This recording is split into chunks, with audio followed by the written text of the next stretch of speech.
வணக்கம் மக்களே, welcome to TN Vijay Tamil audio book. நீங்க கேட்டுட்டு இருக்க நாவல் யாரிடமும் சொல்லாதே இரண்டாம் பகுதி. நம்ம சேனலுக்கு நீங்க ஃபர்ஸ்ட் டைம் வந்திருக்கீங்கன்னா சப்ஸ்கிரைப் பட்டனை பிரஸ் பண்ணி நம்ம சேனலுக்கு சப்போர்ட் பண்ணுங்க. அப்படியே இந்த வீடியோக்கு ஒரு லைக்கையும் கொடுத்துருங்க. அத்தியாயம் 8. லாக்கர் பெட்டி மேல விழுந்து பிறகு படம் விரிச்ச நிலையில நிமிர்ந்து நின்னுச்சு அந்த நாகம். உஸ்ன்னு தனக்கே உரித்தான் விதத்துல சீரமும் ஆரம்பிச்சுது. லயன் லட்சுமியும் யோகி ராமலிங்க ஐயாவும் சத்தம் வந்த பக்கம் திரும்பி பார்த்தாங்க. அப்போ அந்த நாகம் இன்னும் கொஞ்சம் மேலெழும்பி நின்னுச்சு. அதோடைய கண்களால 2 பேரையும் ரொம்ப தீர்க்கமா பார்த்துச்சு. அந்த நிமிஷம் லட்சுமியோட மனசுக்குள்ள அமிலம் சுரக்க ஆரம்பிச்சது. யோகி ராமலிங்க ஐயாவோட முகம் வெளியேறி போக ஆரம்பிச்சது. மிரட்சியோட அவர் லட்சுமியை பார்த்தாரு. அடுத்த நிமிஷமே லட்சுமி ஐயோ அப்படின்னு கத்தினா. பயப்படாத லட்சுமி, நாகமாணிக்கு இருக்கிற இடத்துல அதோட சக்திக்கும் வாடைக்கும் பாம்புங்க நிச்சயம் வரும், நான் கேள்விப்பட்டிருக்கேன் அப்படின்னு சொன்னாரு. ஆமாங்க, நல்லமணி ஐயா கூட அப்படிதான் சொன்னாரு. உன்கிட்ட இருக்கிறது உண்மையான நாகமாணிக்க கல்லு தான் அப்படின்றதுக்கு சாட்சியமே இந்த நாகம்தான். அதை நம்ம கை கூப்பி வணங்குறத தவிர வேற வழியே இல்லை அப்படின்னு ராமலிங்க ஐயா சொல்லி முடிக்கிறதுக்கு முன்னாடி லட்சுமி அந்த அறையை விட்டு வேகமா வெளியே போய் தன்னோட வேலைக்காரங்களை கூப்பிட ஆரம்பிச்சா. டே அருணகிரி, ராஜசேகரா, ஓடி வாங்கடா, இங்க பாம்பு இருக்கு. அந்த குரல் கேட்டு ராமலிங்க ஐயா பெருமூச்சு விட்டாரு. லயன் லட்சுமி பாம்புன்ற வார்த்தையை சொன்னதுமே வேலைக்காரங்க திபு திபு திபுன்னு ஓடி வந்தாங்க. அவங்களுக்கு பின்னாடியே லட்சுமியும் அந்த ரூம்குள்ள நுழைஞ்சவளுக்கு மிகப்பெரிய அதிர்ச்சி காத்துட்டு இருந்துச்சு. ஏன்னா அந்த நாகம் இப்போ அந்த லாக்கர் மேலே இல்லை. ராமலிங்க ஐயாவும் பதறி போய் பேச்செடுத்தாரு. லட்சுமி, எதுக்கு வேலைக்காரங்களை கூப்பிட்ட? நாகத்தை அடிக்கக்கூடாது, அதுவும் நல்ல விதமா வாழற வீட்டுக்குள்ள அந்த தப்பு மட்டும் நடந்துடவே கூடாது. ஆனா அவர் பேசின எந்த ஒரு வார்த்தையையும் அந்த வேலைக்காரங்க காதல வாங்கவே இல்லை. அந்த அறம் முழுக்க பாம்பை தேட தொடங்கினாங்க. அதை அடிக்கிறதுக்கு கையில கிடைச்சது எல்லாத்தையும் தூக்கிக்கிட்டாங்க. ஆனா அந்த பாம்பு எப்படியோ வந்த சோவடே தெரியாதபடி மறைஞ்சும் போயிருந்தது தான் அங்க மிகப்பெரிய ஆச்சரியம். அம்பாரி மாளிகையே அரண்டு போயிருந்தது. யாரை பார்த்தாலும் அவங்க முகத்துல பயமும் பீதியும் நல்லாவே தெரிஞ்சது. ராமலிங்க ஐயா மட்டும் ரொம்ப உறுதியா சொன்னாரு. லட்சுமி, நீ அந்த மாணிக்கத்தை பூஜாரில கொண்டு போய் வச்சு பூஜை செய்ய ஆரம்பி. இந்த வீட்டுக்குள்ள எந்த ரசாபாசமும் நடந்துடவே கூடாது. சாமி கிட்ட நல்லா உருக்கமா வேண்டிக்கோ, நிச்சயம் எந்த தப்பு நடக்காது. அநேகமா இது காவல் நாகமா தான் இருக்கணும். காவல் நாகம் எப்பவுமே எஜமானருக்கு எந்த பிரச்சனையையும் கொடுக்காது. யோகி ராமலிங்க ஐயா சொல்லி முடிச்சதும் லட்சுமி அவர் சொன்னபடியே செய்ய ஆயத்தமானா. ராமலிங்க ஐயாவும் பிறகு வந்து பாக்கிறதா சொல்லிட்டு அங்கிருந்து விடைபெற்று கிளம்பினாரு. பிரியாவோட தனியார ஏசியோட இதமான குளிரோட்டத்துக்கு நடுவுல வெளியே நிலவக்கூடிய பதற்றம் எதுவுமே தெரியாதபடி அர்ஜுன் கிட்ட பேசிக்கிட்டு இருந்தா பிரியா. அர்ஜுன், அடுத்து நீ என்ன பண்ண போற? நீ என்ன பண்ண போற பிரியா? எம்எஸ் பண்ணலாம்னு நினைக்கிறேன். அமெரிக்கா போறதுக்கான திட்டமும் இருக்கு. ஆனா என் அம்மாவை நினைச்சாதான் கொஞ்சம் கஷ்டமா இருக்கு. உனக்கு உன்னுடைய அம்மா நோய் எப்பதான் விட்டு போகுமோ தெரியல. அடப்படா, உனக்கெல்லாம் அதை பத்தி சொன்னா கொஞ்சம் கூட புரியாது.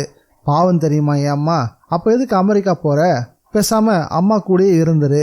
அதான் அடுத்த தலைமுறை வரைக்கும் தேவையான சொத்து இருக்குது இல்ல. அம்மாவும் கிட்டத்தட்ட அப்படிதான் திட்டம் போட்டு வச்சிருக்கா. உனக்கு ஒரு விஷயம் தெரியுமா? பிரியா, என்ன கேணத்தனமான கேள்வி கேட்கற? எதிரா கேணத்தனம்? பின்ன விஷயம் எதுன்னே தெரியாம உனக்கு ஒரு விஷயம் தெரியுமான்னு கேட்டா அதுக்கு என்ன அர்த்தமா? சரி நானே சொல்றேன். என் அம்மா எனக்கு கல்யாண ஏற்பாடு பண்ணிட்டு இருக்காங்க.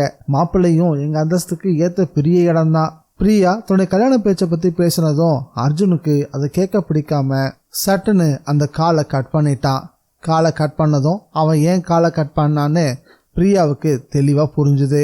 உடனே தன்னோட செல்போனையே பார்த்து அது அர்ஜுனை நினைச்சுக்கிட்டு, உனக்கு என் மேல காதல் இருக்குன்னா அது ஐ லவ் யூ பிரியான்னு தைரியமா நேரா சொல்லண்டா, ஏன் இப்படி பொறாமப்பட்டு போனை கட் பண்ற அப்படின்னு செல்லமா சினுங்கவும் ஆரம்பிச்சா. அப்படியே எழுந்து கண்ணாடி முன்னாடி போய் நின்று தன்னைத்தானே உற்று பார்க்கவும் ஆரம்பிச்சா. தான் ஒரு நல்ல அழகிதான் அப்படின்ற கர்வம் அவளுக்குள்ள மெல்ல எட்டி பார்த்த அதே தருணத்துல அந்த அறைக்குள்ளேயும் உஸ்ன்னு ஒரு சத்தம் கேட்க ஆரம்பிச்சது. அந்த சத்தத்தை கேட்டதும் பிரியாவோட நடு முதுகுல சிற்றெரும்பு ஊற மாதிரி ஒரு உணர்வு சப்தம் அதிகமாக தொடங்குச்சு. பிரியாவும் இந்த சத்தம் எங்கிருந்து வருது அப்படின்னு தன்னுடைய கண்களை சுழல விட்டா. அப்படியே தளர்வான தன்னுடைய கூந்தல லாகமா ஒதுக்கிடும் பார்த்தா. சப்தத்தை ஏற்படுத்தின அந்த நாகம் அவளுடைய அறையில அவளுடைய லேப்டாப் பக்கத்திலேயே சுருண்டு படுத்துட்டு இருந்துச்சு. பார்வையோட சூழ்ச்சியில பிரியாவும் அந்த பாம்பை பார்த்துட்டு அதை முதல்ல பொம்மை தான் நினைச்சா. பிறகு அது படம் விரிச்சு தலபாகத்தை அசைக்க ஆரம்பிச்ச பிறகுதான் அது உயிருள்ள நாகன்னு அவளுக்கு உணர்வே வந்துச்சு. அடுத்த நொடியே ரத்த ஓட்டத்துக்குள்ள சக்கரை கரையிற மாதிரி பயம் கலக்க ஆரம்பிச்சது. இதயம் திக் திக்குன்னு துடிக்கவும் ஆரம்பிச்சது. கச்சிதமா அந்த சமயம் கதவு திறக்கப்பட கதவுக்கு அந்த பக்கம் லயன்லட்சுமி தனக்கு நேர் எதிரில் ஒரு சில மாதிரி பிரியா நிக்கிறத பார்த்தா. அவ எதை பார்த்து மிரண்டு போயிருக்கா அப்படின்னு அவளுடைய பார்வையும் சுழல விட்டாள் லட்சுமி. அவளுக்குள்ளேயும் திக் திக்குன்னு துடிக்க ஆரம்பிச்சது. அவன் நினைச்சபடியே இப்போ அந்த பாம்பு பிரியாவுக்கு நேர் எதிரில் படம் எடுத்து நின்றுட்டு இருந்தது. அந்த நொடியில லயன்லட்சுமி சம்பிச்சு போனாலும் சட்டுன்னு அதுல இருந்து விடுபட்டா. டே அருணகிரி, ராஜசேகரா அப்படின்னு ஊங்களா குரல் கொடுத்தா. அவங்களும் ஓடி வந்தாங்க. ஆனா அவங்க வரதுக்குள்ள மறுபடியும் அந்த பாம்பு அங்கிருந்து மாயமாகி போயிருந்துச்சு. அம்மாவோட குரல் கேட்டதும் ஓடி வந்த பிரியா அம்மாவை பயத்தோட கட்டி பிடிச்சுக்கிட்டா. பயப்படாதம்மா, பயப்படாத. டேய், அதை அடிக்காம உயிரோட பிடிச்சு வெளியே கொண்டு போய் விடுங்கடா. அட என்னம்மா நீங்க, பாம்பை பார்த்ததும் அதே இடத்துல அதை அடிச்சிடணும், இல்லைன்னா அது நம்மளை கடிச்சிடும். பதில் பேசாத, சொன்னதை மட்டும் செய்யுங்கடா. அவ இட்ட கட்டளைப்படியே அந்த அறை முழுக்க சல்லடை போட்டு சலிச்சு பார்த்துட்டாங்க. ஆனா அந்த பாம்பு மட்டும் அகப்படவே இல்லை. பிரியா தன் தாய் லட்சுமியை கட்டி கொண்டு அந்த பிடியை மட்டும் விடவே இல்லை. அப்படியே 2 பேரும் ஹாலுக்கு வந்தாங்க. ஹால்ல சோஃபால வந்து உட்காந்தா பிரியா. காலை தொங்க விட்டபடி உட்காந்தா. பிறகு பயத்தோட காலை தூக்கி மேல வச்சுக்கிட்டா. அவ முகத்துல முத்து முத்தா வேர்த்து போயிருந்தது. அந்த சமயம் ஒரு வேலைக்காரன் லட்சுமி கிட்ட நேரடியா வந்து பணிவா கை கட்டிக்கிட்டே சொன்னான், அம்மா, அந்த பாம்பை நம்ம பிடிக்கிறது சாத்தியம் இல்லைன்னு தோணுது. பாம்பாட்டிங்க வந்தாதான் முடியும். மகுடி வாசிச்சு அதை வெளியே இழுத்துட்டு வந்து ஒரே அமுக்கி பிடிக்கணுமா அப்படின்னு சொன்னான். அப்போ போய் பாம்பாட்டியை கூட்டிகிட்டு வாங்கடா. அவனை போய் நான் எங்கேனுமா தேடுவோம்? அப்புறம் எதுக்குடா சொல்கிற? இதை பாரு, என்ன செய்வியோ ஏது செய்வியோ எனக்கு தெரியாது. இன்னும் 1 மணி நேரத்துக்குள்ள ஒரு பாம்பாட்டி இந்த மாளிகைக்கு வந்தாகணும். ஒருத்தருக்கு 10 பேரை தேடி போங்க, ஓடுங்கடா அப்படின்னு விரட்டியும் விட்டா. பிரியா மழை நனைஞ்ச புறா மாதிரி ஒடுங்கி போய் உட்காந்துட்டு இருந்தா. அவளுடைய ஒட்டுமொத்த கலகலப்பும் பாம்பை பார்த்த பயத்துல ஆவியாகி போயிருந்தது. இதை கவனிச்ச லட்சுமி, பிரியா கண்ணு, பயப்படாதம்மா, அந்த பாம்பு வந்ததும் ஒரு விதத்தில் நல்லதுதான் அப்படின்னு பிரியாவோட தலையை கோதி விட்டபடியே சொன்னா. நல்லதா? என்னம்மா உளர்ற? ஆமா, உனக்கு தெரியாது, இப்போ உலகத்துல யார்கிட்டையும் இல்லாத ஒரு விஷயம் நம்ம பங்களால இருக்கு. உலகத்துல யார்கிட்டையும் இல்லாததா? ஆமாண்டா. நீ நாகமாணிக்கம் பத்தி கேள்விப்பட்டிருக்கியா? லட்சுமி கேட்ட கேள்விக்கு பிரியா மறுப்பா உதட்ட பிதிக்கினா. ரொம்ப அபூர்வமானது, அது இருக்கிற இடத்துல அதிர்ஷ்டம் கொழிக்குன்னு சொல்லுவாங்க. இது எவ்வளவு பெரிய உண்மைன்னு நான் இப்பதான் உணர்ந்திருக்கேன். அம்மா, என்னம்மா நீ இப்படியெல்லாம் சொல்லிக்கிட்டு இருக்க? நாகமாணிக்கத்துக்கும் நம்ம வீட்டுக்குள்ள பாம்பு வந்ததுக்கும் என்னம்மா சம்பந்தம்? என்ன அப்படி கேட்டுட்ட? இப்போ நம்ம வீட்டுக்குள்ள அந்த நாகமாணிக்கம் இருக்கு, அதை தான் அந்த பாம்பு தேடி வந்துருச்சு. ரகசியமான குரல்ல பிரியாவோட காது பக்கமா லட்சுமி சொல்லி முடிக்கவும் பிரியாவுக்குள்ள பலமான ஒரு திகைப்பு. தன்னுடைய அம்மா சொன்ன விஷயத்த நம்ப முடியாம ஆச்சரியமா லட்சுமியோட முகத்தையே பார்த்தா. என்னம்மா பிரியா, நான் சொல்றதோட நம்ப முடியல தானே? ஆமாம்மா. என்னம்மா இது புது கதையா? நான் சொன்னது எல்லாமே சத்தியம் பிரியா, சத்தியமா. நாகமாணிக்கன்றது ஒரு பித்தலாட்டம், உனக்கு அவ்வளோ கூடவா தெரியாது? இல்லடா, நானும் ஆரம்பத்தில் அப்படிதான் சந்தேகப்பட்டேன். ஆனா இது அப்படி இல்லை. இது இருக்கிற இடத்துல பாம்பு தானா தேடி வரும்னு நல்லமணி ஐயா ஏற்கனவே என்கிட்ட சொல்லி இருந்தாரு. இப்ப கூட அப்படிதான் நடந்துகிட்டு இருக்கு.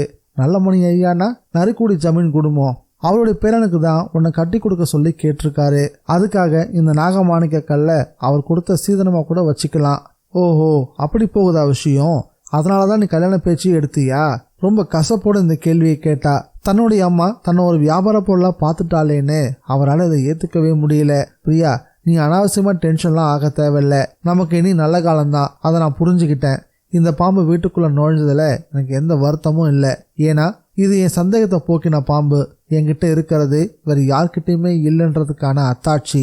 அதை நான் எந்த காரணம் கொண்டும் இழக்கவே மாட்டேன். இனி இந்த அம்பாரி மாளிகை உலகத்தையே ஆட்டி வைக்க போறதையும் நீ கண்கூட பார்க்க போற பிரியா. என்னம்மா நீ உளறிட்டே போற? அப்ப நல்லமணி ஐயா பேரனுக்கு என்னை கட்டி கொடுக்க போறியா? ஆமாம் பிரியா, அதுதான் இப்ப எனக்கு இருக்க ஒரே ஒரு வழி. ஒரு ஆச்சரியம் பாரு, அந்த பையனும் நீ விரும்புற ரகம்தான். என்னம்மா நீ இப்படி சொல்ற அப்படின்னு பிரியா ஆச்சரியமா கேட்கவும், பிரியா கண்ணு, அனாவசியமா நீ மனசை போட்டு குழப்பிக்காத. இப்ப நம்ம வீட்டுக்குள்ள நுழைஞ்சிருக்கிற பாம்பை நிச்சயமா பாம்பாட்டி வந்து பிடிச்சிடுவான். அப்புறம் பாம்பு வராம இருக்க சில மூலிகைகள்லாம் இருக்கு. சிறியானங்க, நாகத்தாளின்னு ஏகப்பட்ட மூலிகைகள் இருக்கு. அதை வாங்கிட்டு வந்து பங்களா சுத்தி வச்சுட்டோம்னா அதன் பிறகு நமக்கு பயமே தேவையில்லை. ஆனா இந்த சமுதாயமே நம்மளை பார்த்து பயப்படும், அது மட்டும் நிச்சயம். லட்சுமியோட முகத்துல இந்த நாட்டுக்கே அவர் ஆணியாயிட்ட மாதிரியான செருக்கு ஏற்பட ஆரம்பிச்சது. பிரியாவுக்கு அவளை பார்க்கறதுக்கு என்னவோ போல இருந்துச்சு. அந்த அம்பாரி மாளிகையே ஒரு அசாத்தியமான அமைதியில் இருந்துச்சு. வேலைக்காரங்க அவ்வளோ பேரும் பாம்பை நினைச்சு கண்களை சுழற்றிபடியே இருந்தாங்க. லட்சுமி கொடுத்திருந்த 1 மணி நேரம் முடிஞ்சும் போச்சு. பாம்பாட்டியை கூட்டிட்டு வர்றதுக்காக வெளியே போன வேலைக்காரங்கள ஒருத்த மட்டும் மகுடியும் கையுமா சாமியார் போல இருந்த ஒரு நபரை கூட்டிக்கிட்டு உள்ள நுழைஞ்சான். அம்பாரி மாளிகையோட வாசல வந்து நின்னதும் அந்த சாமியார் முகத்துல ஒரு சன்னமான வெற்றி புண்ணுங்க. லட்சுமியும் அவரை பார்த்துட்டு விசாரிக்க ஆரம்பிச்சா. டேய், யாருடா இவரு, பார்க்க சாமியார் மாதிரி இருக்காரு அப்படின்னு கேட்கவும் கூட இருந்த வேலைக்காரன், ஆமாம்மா, பாம்பாட்டியை தேடி அலைஞ்சிக்கிட்டு இருந்தேன், ஒருத்தர் கூட கிடைக்கவே இல்லை. அப்போ எதிரில் இவர் வந்தாரு, என்ன பாம்பு பிடிக்கணுமான்னு கேட்டாரு. எனக்கு தூக்கி வாரி போட்டுடுச்சு. நான் சாமியார் தான், அதே நேரம் நல்ல பாம்புகளை அதோடைய விஷத்துக்காக பிடிப்பேன்னு சொன்னாரு, அதான் நேரடியாக கூட்டிகிட்டே வந்துட்டேன் அப்படின்னு பதில் சொன்னான் அந்த வேலைக்காரன். லட்சுமியோட பார்வையும் சாமியார் பக்கம் திரும்பிச்சு. சாமியோட பேரு சங்கரானந்தம். லட்சுமிக்கு உண்மையில அவர் யாருன்னே தெரியல. ஆனா அவர் முகத்துல வர வேண்டிய இடத்துக்கு வந்து சேர்ந்துட்டோம் அப்படின்ற உற்சாகமான ஒரு மகிழ்ச்சி மட்டும் தெரிஞ்சது. அத்தியாயம் 9. அம்பாரி மாளிகையோட பிரம்மாண்டமான நிலைக்கால் படை முன்னாடி நின்றுட்டு இருந்தாரு சங்கரானந்தம். கலங்கமே இல்லாத காவி வேட்டி சட்டை, பாதிக்கு பாதி நர விழுந்து போன சடாமுடி, தாடியோட முகம், அதுல கூர்மையான நாசி, கண்கள்ல ஒரு விதமான தேடல். அவரை கூட்டிட்டு வந்த வேலைக்காரன் அவரை பத்தி சொல்லிட்டு ஒதுங்கி நின்னுட்டான். அதன் பிறகு லட்சுமி அவரை அளக்கிற மாதிரி மேலிருந்து கீழ் வரைக்கும் பார்த்தா. சமீப காலமாவே சாமியார்கள் அப்படின்னாலே ஒரு விதமான அச்சம் ஏற்படுறத அவளாலையும் தவிர்க்கவே முடியல. பல போலி சாமியார்களுடைய லீலைகள் நல்ல சாமியார்களையும் சந்தேகப்பட வச்சிருச்சு. இதுல சங்கரானந்தம் எந்த ரகமா இருப்பாரு? லட்சுமிக்குள்ள ஒரு கேள்வி எழவும் அதை மனசுக்குள்ள தேக்கியபடியே அவரை உள்ள வர சொல்லி சோஃபாலையும் உட்கார சொன்னா. அந்த பிரம்மாண்டமான அறையில அங்கங்க தடிகளோட வேலைக்காரங்க. சங்கரானந்தம் அவங்கள பார்த்து சிரிச்சாரு. அப்படியே அம்பாரி மாளிகைய தன்னுடைய பார்வையால அளந்தும் முடிச்சாரு. அங்குலத்துக்கு அங்குலம் அம்பாரி மாளிகையில அந்த காலம் தெரிஞ்சது. இன்னைக்கு எந்த மாளிகையிலையும் மரங்களுக்கு இடமே இல்லை. உத்தரத்துல இருந்து வாசல் வரைக்கும் எல்லாமே இரும்பும் பிளாஸ்டிக்குமா போயிருச்சு. சாமி எதை அப்படி பாக்குறீங்க? லயன் லட்சுமி தன்னோட பேச்ச ஆரம்பிச்சா. ஒன்றும் இல்லம்மா, இந்த மாளிகையோட லட்சணத்தை ரசித்தேன். மன்னிக்கணும் சாமி, முதல்ல பாம்பை பிடிக்கிற வழியை கொஞ்சம் பார்க்குறீங்களா? அது வசப்பட்ட பிறகு நான் இந்த மாளிகையை உங்களுக்கு சுற்றி காட்டுறேன். பதட்டப்படாதீங்கம்மா, இந்த மனை வாஸ்து பலன் உள்ளது. இங்க துர்மரணங்களுக்கு இடமே இல்லை. இப்படி ஒரு மாளிகைக்குள்ள சர்ப்பம் உள்ள நுழைஞ்சிருக்குதுன்னா அதுக்கு பின்னாடி அழுத்தமான வேறு ஏதோ ஒரு காரணம் இருக்கணும். சங்கரானந்தம் நாகமாணிக்கத்தை மனசுல வச்சபடி தான் லட்சுமி கிட்ட பேசினாரு. இது லட்சுமிக்கு மனசுக்குள்ள நெருடலை ஏற்படுத்த ஆரம்பிச்சது. சாமி, காரணத்தை ஆராயிற நேரமா இது. முதல்ல பாம்பை பிடிக்கிற வழியை கொஞ்சம் பாருங்களேன். அது ரொம்ப சுலபமா. உன் வேலைக்காரங்கிட்ட சொல்லி ஒரு மண்பானையை கொண்டு வர சொல்லு. மண்பானையா? எதுக்கு? கொண்டு வர சொல்லு, பிறகு பாரு.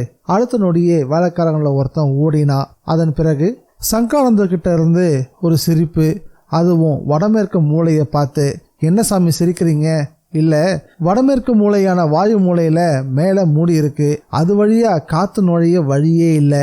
இதனால இந்த வீட்டு எஜமானி அம்மாளுக்கு எப்பவும் ஒரு மனக்கவலை, அப்படி இல்லைன்னா ஒரு மனப்புழுக்கம் இருந்துகிட்டே இருக்கணுமே. இது என்ன வாஸ்து ஜோசியமா? ஆமா.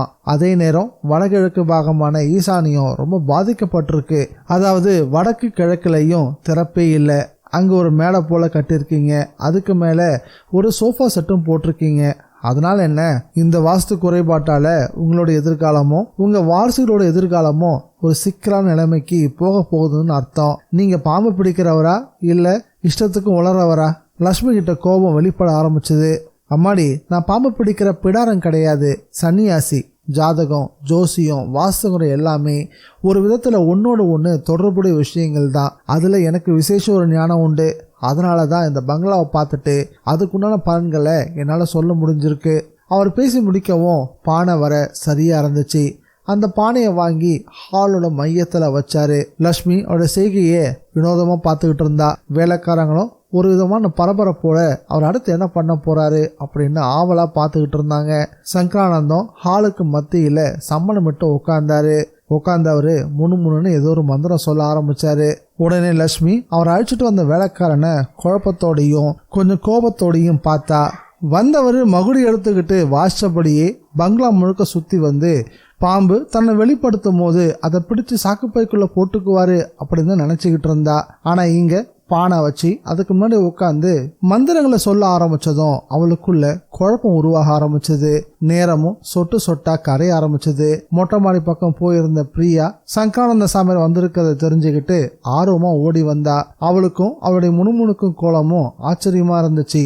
அந்த ஆச்சரியம் அதிகமாகும் விதத்துல ஹால்ல இருந்த சோஃபா ஒண்ணுக்கு பின்னாடி இருந்து பாம்பு ஒண்ணு நெளிஞ்சி வெளியே வர்றது தெரிய ஆரம்பிச்சது. அங்கிருந்த எல்லாருமே வாயை பிளந்து பார்க்க ஆரம்பிச்சிட்டாங்க. ஆனா அவங்க பார்த்துக்கிட்டு இருந்தது 2 அடி நீளமுள்ள ஒரு குட்டி பாம்பு. இதுக்கு முன்னாடி அவங்க பார்த்ததோ சுமார் 12 அடி நீளமுள்ள ஒரு பாம்பு. அந்த குட்டி பாம்பு நெளிஞ்சு பானை நோக்கி முன்னேறி பானைக்கு முன்னாடி வந்து நின்று ஒரு ஜான் உயரத்துக்கு படம் விரிச்சுது. அதுக்கப்புறம் விறுவிறுன்னு பானைக்குள்ள ஏறி அடங்கிருச்சு. அதை பார்த்துட்டு இருக்கும் போதே அவ்வளோ பேட்டு இருந்தும் ஆச்சரியம் வெளிப்பட ஆரம்பிச்சது. அடுத்தது இன்னொரு பாம்பு. அது கிட்டத்தட்ட 6 அடி நீளம் இருந்துச்சு. அதுவும் ஊர்ந்து வந்து பானைக்குள்ள புகுந்து சுருண்டு படுத்துக்குச்சு. லட்சுமிக்கு உடம்பு முழுக்கவும் நடுக்கம் வர ஆரம்பிச்சிருச்சு. ஒரே ஒரு பாம்பு தான் நினைச்சிட்டு இருந்தது எவ்வளவு பெரிய தப்பு. நாகமாணிக்கம் உள்ள இடத்துல பாம்புகள் இப்படியா வந்து ஆடையும்? யோசிச்சபடியே வியர்த்து போய் உட்காந்துட்டு இருந்தா லட்சுமி. இறுதியா லட்சுமி முதல்ல பார்த்த 12 அடி நீளமுள்ள பாம்பு தரையில பிறண்டு வந்து பானைக்குள்ள புகுந்துக்குச்சு. பாம்பு பானைக்குள்ள புகுந்ததும் சங்கரானந்தம் தன் தோல்ல கிடந்த ஒரு காவி துண்டை எடுத்து பானையோடைய வாய் மூடிய கட்டினாரு. பானைய கையில் எடுத்துக்கிட்டாரு. லட்சுமி இப்ப அவரை ரொம்பவே பிரமிப்போட பார்த்தா. அவரு பானையும் கையுமா பேச ஆரம்பிச்சாரு. அம்மா, நான் இப்போ இங்க சொன்னது நாகபந்தன மந்திரம், ரொம்ப அபூர்வமானது. இன்னைக்கு இந்த மந்திரம் தெரிஞ்சவங்க ரொம்பவே குறைவு. இந்த மந்திரத்தை எழுதி வைக்க கூடாது. குரு உபதேசம் பண்ண அதை காதல வாங்கிக்கிட்டு மனசுல தக்க வச்சுக்கிட்டு ஜெபிக்கணும். இதுல உச்சரிப்பு ரொம்ப ரொம்ப முக்கியம். இந்த மந்திர சப்தம் காற்று வெளியில ஒரு சீரான அதிர்வுகளை உண்டாக்கும். ரொம்ப ரொம்ப மென்மையான அதிர்வுகள் அது. அந்த அதிர்வுகளை பாம்புகளால தாங்கிக்க முடியாது. அதனால அதோடைய உடம்புல ஒரு கூச்சம் ஏற்பட்டு அந்த கூச்சத்தை நீக்கிக்க நாலாபுரம் பார்த்தபடி வெளிவரும். அப்ப கண்ணுல பானை பட்டுச்சுன்னா அதுக்குள்ள பூந்துகிட்டு மந்திரத்தால ஏற்பட்ட அதிர்வுல இருந்து தப்பிக்க முயற்சி பண்ணும். எப்படி யாரும் சொல்லி தராமலேயே மனித உடம்புக்குள்ள ரத்தம் இருக்குன்னு தெரிஞ்சுக்கிட்டு கொசு அதை உறிஞ்சு குடிக்க வருதோ அப்படிதான். இது அனிச்சை நடக்கக்கூடிய ஒரு நுட்பமான விஷயம். இதுல எந்த மாயமும் இல்ல, மந்திரமும் இல்ல. சங்கரானந்தம் கொடுத்த விளக்கத்துல ஆச்சரியமான பல உண்மைகள் ஒளிஞ்சிட்டு இருந்தது. அவர் அந்த பானையோட புறப்பட்டாரு. லட்சுமி உடனே தடுத்து நிறுத்தினா. சாமி நில்லுங்க. அவரும் திரும்பினாரு. ஒரு பாம்புக்கு 3 பாம்பை பிடிச்சிட்டு போறீங்க, எதுவுமே வாங்கிக்காம போறீங்களே. மன்னிக்கணுமா, நான் சன்னியாசி, கூலிக்கு மாரடிக்கிறவன் கிடையாது. ஐயோ, நான் அப்படி சொல்லல. காணிக்கையா ஏதாவது? எதுவும் வேணாம். எனக்குன்னு பெரிய தேவைகள்லாம் கிடையாது. அப்படி தேவைப்படும் போது நானே வந்து கேட்குறேன், அப்போ கொடுங்க. சங்கரானந்தம் அந்த பதிலோட வாசலை தாண்டும் போது திரும்பவும் தடுத்தாள் லட்சுமி. சாமி, உங்களை பார்க்கணுன்னா எங்கே வந்து பார்க்கலாம்? அந்த கேள்விக்கு மட்டும் ஒரு சிரிப்பு சிரிச்சுட்டு, அழகர் கோயிலுக்கு மேலே கோம்பை மலைன்னு ஒரு மலைப்பகுதி இருக்கு. சித்தர்கள் நடமாடக்கூடிய மலைப்பகுதி அது. ஒருவேளை நீங்க என்ன பார்க்கணும்னு நினைச்சீங்கன்னா நீங்க அங்க வந்தா போதும், நானே உங்க முன்னாடி வந்து நிப்பேன். சங்கரானந்தம் சொல்லிட்டு கிளம்புனதும் அவர் சொன்ன விஷயத்த லட்சுமி மனசுக்குள்ள நல்லா குறிச்சு வச்சுக்கிட்டா. அவர் அங்கிருந்து கிளம்பி போகவும் பிரியா பக்கத்துல வந்து அம்மா அப்படின்னு கூப்பிட்டா.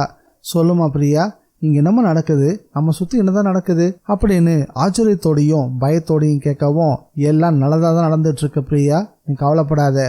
ஒரு பாம்புக்கு 3 பாம்பு. நம்ம வீடு ஜமீன் பங்களாவா இல்ல பாம்பு புத்தா? பயப்படாத. தேன் இருக்கிற இடத்துல தானே தேனீக்கள் மொய்க்கும். இதுவும் அப்படிப்பட்ட விஷயம்தான். பிரியா, உண்மையில என் மனசு இப்ப எவ்வளவு சந்தோஷமா இருக்கு தெரியுமா? எனக்கு தரையில கால் வைக்கவே பயமா இருக்குமா. பயப்படாத. வீட்டை சுத்தி மூலிகைகள் வைக்கிறதுக்கான ஏற்பாடுகள் செய்யறேன். இனி எந்த பாம்புகளும் உள்ள வராது. அழுத்தமா பிரியாவுக்கு ஒரு பதில சொன்னப்போ செல்போன் அழைக்க ஆரம்பிச்சது. அதை எடுத்து காதுக்கு கொடுத்தவளுக்கு சுருக்குன்னு இருந்துச்சு. லட்சுமியோட முகம் மாறதை கவனிச்சதும், மா என்னம்மா விஷயம் அப்படின்னு பதட்டத்தோட கேட்டா பிரியா. நல்லமணி ஐயா இறந்துட்டாராம். அட கடவுளே. லட்சுமி மனசுக்குள்ள அடுத்து என்ன நடக்க போகுதோ அப்படின்னு தெரியாம குழம்ப ஆரம்பிச்சா. அதே நேரத்துல ஆஸ்பத்திரியில ராஜதுரையோட உடம்புல பிரமாதமான முன்னேற்றம். சங்கரானந்தம் கொடுத்த மருந்து பிரமாதமா வேலை செஞ்சிருச்சு. கட்டில சாஞ்ச நிலையில படுத்துட்டு இருந்தவரு சாதாரணமா ஒரு நாற்காலியில உட்காந்துட்டு இருந்த மாதிரி இருந்தாரு. டாக்டர்களுக்கு ரொம்ப வியப்பு. அப்பதான் நல்லமணி ஐயா காலமான விஷயம் ராஜதுரைக்கு வந்து சேர்ந்துச்சு. அண்ணே, நறுக்குடி ஜமீன் கிழவன் ஒரு வழியா போய் சேர்ந்துட்டானா அப்படின்னு ஒரு நபர் சொல்லவும், நிஜமாவா? பின்ன இதெல்லாமா நாங்க விளையாடுவோம்? படுபாவி கிழவன், என் கையால கொல்ல நினைச்சேன், முந்திக்கிட்டானே, போகட்டும் விடுங்கண்ணே ஆனால் சாகிறதுக்கு முந்தி ஒரு வில்லங்கமான விஷயத்த சொல்லிட்டு தான் செத்துருக்கான் கிழவன். என்னையாது சாவு தீட்டு கழிஞ்ச அடுத்த முகூர்த்தத்திலேயே லயன் லட்சுமி பொண்ணுக்கும் கிழவன் பேரனுக்கும் கல்யாணத்தை நடத்தி ஆகணுமா. இது அந்த கிழவன் ஆரம்பத்திலேயே ஆசைப்பட்ட விஷயம் தானே. இருக்கலாம், பேராண்டி கொஞ்சம் முரண்டு பிடிச்சிக்கிட்டு இருக்கிறதா கேள்வி. லட்சுமியும் கிழவனுடைய பேரனை தான் வீட்டோட மாப்பிள்ளையா இருக்கணும் அப்படின்னு விரும்புறாளாம். அதுக்கு அந்த பேராண்டி சம்மதிக்க மாட்டான் போல இருக்கு. ஆனால் கிழவன் இப்போ கல்யாணம் நடந்தே தீரணும்னு சத்தியம் வாங்கிட்டு செத்துட்டானாக்கும். ஆமாண்ணே, நல்லா கேட்டுக்கங்கடா. இந்த கல்யாணம் மட்டும் இல்லை, எந்த கல்யாணமும் லட்சுமி வரையில நடக்கவே கூடாது. அவன் என் காலில் விழுந்து எங்களை விட்டுருங்கன்னு கெஞ்சுற வரைக்கும் அவளையும் சரி அவன் மகளையும் சரி ஆட்டுன்னு ஆட்டு வைக்கணும். நீங்கள் கவலையை விடுங்கண்ணே. கல்யாண முகூர்த்தத்துக்குள்ள கிழவனுடைய பேரனை பரலோகத்துக்கு அனுப்பிட்டு உங்களுக்கு தகவல் சொல்கிறோம். அப்புறம் சொல்லுங்க. மாஜி எம்எல்ஏ ராஜதுரையோட அடியாட்கள் துப்பாக்கியிலிருந்து புறப்பட்ட தோட்டாக்களா சீர ஆரம்பிச்சாங்க. ராஜதுரைக்கும் அவங்க மேல அப்படி ஒரு நம்பிக்கை. அவன் முகத்துல கர்ப்பமான ஒரு சிரிப்பு வெளிப்பட ஆரம்பிச்சது.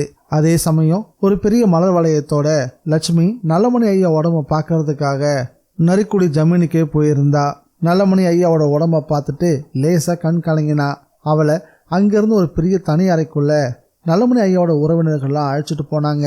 உள்ளே போனதும், அம்மா எப்படி இருந்தாலும் கல்யாணத்தை பார்த்துட்டு தான் சாகணும்னு ஆசைப்பட்டாரு ஐயா. ஆனால் ஏமா முந்திக்கிட்டான். சாகும்போது அவருடைய ஒரே விருப்பம் சாவுக்காரியம் முடிஞ்ச கையோட உங்கள் பொண்ணுக்கும் எங்கள் பையனுக்கும் கல்யாணம் நடத்தணும் அப்படின்றது தான். அதுக்கு என்னங்க, நான் தயாராகவே இருக்கேன். அப்போ தான் ஐயாவுக்கும் ஆத்மசாந்தி கிடைக்கும். அது எனக்கு நல்லாவே தெரியும். அப்போது இப்போவே போய் நீங்கள் ஏற்பாடுகளை செய்யுங்க. இங்கே மற்ற விஷயங்களை நாங்கள் பார்த்துக்குறோம். எங்கள் வரையில் இது கல்யாண சாவு. ஐயா ராஜா மாதிரி வாழ்ந்தவர். அவரை தங்கத்தால பூட்டி அப்படியே தான் அடக்கமே பண்ண போறோம். அதுக்கான ஏற்பாடுகள் எல்லாமே தயாராக ஆரம்பிச்சிருந்தது. அவருடைய உடலுக்கு ஒரு புது உடை அணிவிச்சிருந்தாங்க. தலைக்கு பட்டாலான டர்பன் சூட்டப்பட்டது. கழுத்துல பெரிய ரத்தின மாலை, விரல்களுக்கெல்லாம் மோதிரமும் பூட்டப்பட்டுச்சு. சில வேலைக்காரங்களை அதை ஏக்கத்தோடு பார்த்துக்கிட்டு இருந்தாங்க. ஏன்பா, ஒரு பணத்துக்கு இம்புட்டை போட்டு புதைக்கிறாங்களே, அதுக்கு பதிலாக இதை நமக்கு தானமாக கொடுத்தா எவ்வளோ நல்லா இருக்கும். ஒரு ஊழியன் தன்னுடைய சகா கிட்ட பெருமூச்சு விட்டபடியே முணங்கிட்டு இருந்தான். ரூமுக்குள்ள போன லட்சுமி வெளியே வந்தா. அதுக்குள்ள நலமணி ஐயாவை ராஜா மாதிரி அலங்காரம் பண்ணியிருந்தாங்க. அவருக்கு இறுதியா ஒரு மரியாதையை கொடுத்துட்டு அங்கிருந்து கிளம்பினா. அதுக்குள்ள சாவு வீட்டுல சில பேரு பத்மஸ்ரீ விருதுக்கு உங்க பேரையும் பரிந்துரை பண்ணிருக்காங்களாமே அப்படின்னு கேட்டு அவளை புலங்காகிதான் அடைய வச்சுட்டாங்க. அந்த பரபரப்பான சூழ்நிலையில இறுக்கமா அவளையே பார்த்துக்கிட்டு இருந்தான் நல்லமணி ஐயாவோட பேரன் ரமேஷ். அவனுக்கு பக்கத்திலேயே கம்பிக்குடி ஜமீன்தாரான கைலாசநாதன். ரமேஷ், நான் சொன்னது உனக்கு நல்ல ஞாபகம் இருக்கட்டும். அந்த அம்மா கைக்கு மட்டும் நீ போகக்கூடாது. உன் கைக்கு தான் அவ வரணும். கல்யாணம் முடிகிற வரைக்கும் அமைதியாரு. அதன் பிறகு நாகமாணிக்கத்தை தந்தா உன் மகளோட வாழறேன், இல்லைனா உன் பொண்ணு வாழ வெட்டி தான் அப்படின்னு நீ சொல்றதை கேட்டு லயன் லட்சுமி சாதாரண லட்சுமியா மாறிடணும். கைலாசநாதன் ரமேஷை நல்லா உருவேத்து விட ஆரம்பிச்சான். அவனும் அதை செயல்படுத்த அடுத்த நொடியே தயாராயிட்டான். லட்சுமியும் அவங்கிட்ட வந்து சொல்ல வரவும், தம்பி அப்படின்னு ஆரம்பிச்சவ சட்டுன்னு மாப்பிள்ள அப்படின்னு கூப்பிடவும், சொல்லுங்க அத்தை அப்படின்னு பதிலுக்கு ரமேஷும் குழைய ஆரம்பிச்சான். நான் புறப்படுறேன். எல்லா காரியமும் முடிஞ்ச பிறகு ஒரு நாள் வீட்டுக்கு வாங்க. நிச்சயமா அத்தை. அப்புறம் போன தடவை நான் ஏதாவது தப்பா பேசியிருந்தா மன்னிச்சுக்கோங்க அப்படின்னு சொன்னான். அவன் பேச்சுல லட்சுமியோட நெற்றியில சில ஆச்சரிய வரிகள். தாத்தா சாகிறதுக்கு முன்னாடி என்கிட்ட பேசின பேச்சு, குறிப்பா உங்களை பத்தி அவர் என்கிட்ட சொன்னது எனக்கு ரொம்பவே நெகிழ வச்சிருச்சு. ரமேஷ் தங்கிட்ட ரொம்ப பவ்யமா பேசுறத பார்த்ததும் அதை மௌனமா ரசிக்கவும் ஆரம்பிச்சா லட்சுமி. சரிங்க அத்தை, நீங்க கிளம்புங்க, நான் அப்புறமா வரேன். பிரியா கூடவும் நான் கொஞ்சம் மனம் விட்டு பேசணும். அவன் குழஞ்சு நெளிஞ்சி அப்படி அவன் பேசினது லட்சுமிக்குள்ள மிகப்பெரிய இன்ப அதிர்வுகளை உருவாக்க ஆரம்பிச்சது. அவளும் ஒரு சின்ன புன்னகையை பதிலுக்கு கொடுத்துட்டு அங்கிருந்து கிளம்பினா. சவ அடக்கத்துக்கு எல்லாரும் தயாராகி இருந்தாங்க. மாளிகை வாசல்ல மிகப்பெரிய பூப்பல்லாக்கு ஏற்பாடாகி இருந்தது. லட்சுமி அதை கடந்து போய் தன்னோட கார்ல ஏறினா. கம்பிக்குடி கைலாசநாதனோட பார்வை மட்டும் லட்சுமியோட மேலேயே தான் இருந்துச்சு. அத்தியாயம் 10. லட்சுமியோட கார் கடந்து போன பிறகு கம்பிக்குடி ஜமீன் வம்சத்தை சேர்ந்த கைலாசநாதன் ஒரு பெரிய பெருமூச்சை விட்டாரு. நல்லமணி ஐயாவை பூப்பல்லக்குள்ள சுமந்து உடல் சரிஞ்சு விழாதபடி கட்டிக்கிட்டு இருந்தாங்க. ஜமீன் சம்பிரதாயப்படி 9 பேர் படிக்காசுகளோட வரிசை நின்றுட்டு இருந்தாங்க. உடல் புறப்படவும் காசுகளை வீசி எறியணும். கூடக்கூடியா பூக்களோடையும் சில பேர் நின்றுட்டு இருந்தாங்க. பூவும் காசுகளும் மண்ணில் மழைத்துளி மாதிரி விழ ஆரம்பிச்சது. ஜமீன் தோட்டம் நோக்கி உடல் புறப்படவும் செஞ்சுது. தோட்டத்துல தான் நல்லடக்கம். பெருவாரியான கூட்டம் பின்தொடர்ந்து வர சில அடியார்கள் தேவாரம் திருவாசகத்தை பாடியபடி அந்த கூட்டத்தில் நடந்து வந்துகிட்டு இருந்தாங்க. இடையில செகண்ட் சப்தமும் சங்கோட ஒளியும் கலந்து காதை கொடைய ஆரம்பிச்சது. கைலாசநாதனும் தன்னோட ஜரிகை வேட்டியை தூக்கி பிடிச்சபடி இலகுவா நடந்துகிட்டு இருந்தாரு. அவர் வரையில இனி நரிக்குடி ஜமீன் மொத்த செல்வாக்கையும் இழந்துருச்சு அப்படின்னு யோசிச்சுட்டு இருந்தாரு. இனி இந்த பிராந்தியத்திலேயே பழைய மவுசு குறையாத ஒரே ஒரு ஆள் தான் அப்படின்ற எண்ணம் அவருக்குள்ள ஒரு பெரிய செருக்கா மாற ஆரம்பிச்சிருந்தது. நாகமாணிக்கம் மட்டும் இந்த கிழவன் கைக்கு வந்து சேரலன்னா தென் மாவட்டம் முழுசும் தன்னோட கட்டுப்பாட்டில் இருந்திருக்கும். தமிழ்நாடு அமைச்சரவையில அசைக்க முடியாதபடி ஒரு அமைச்சரா கூட ஆகியிருந்திருக்கலாம். அப்படின்லாம் கற்பனை செஞ்சபடியே நடந்துகிட்டு இருந்தாரு கைலாசநாதன். இடையில சங்கு சப்தமும் அந்த செகண்ட் சப்தமும் மட்டும்தான் கேட்டுட்டு இருந்துச்சு.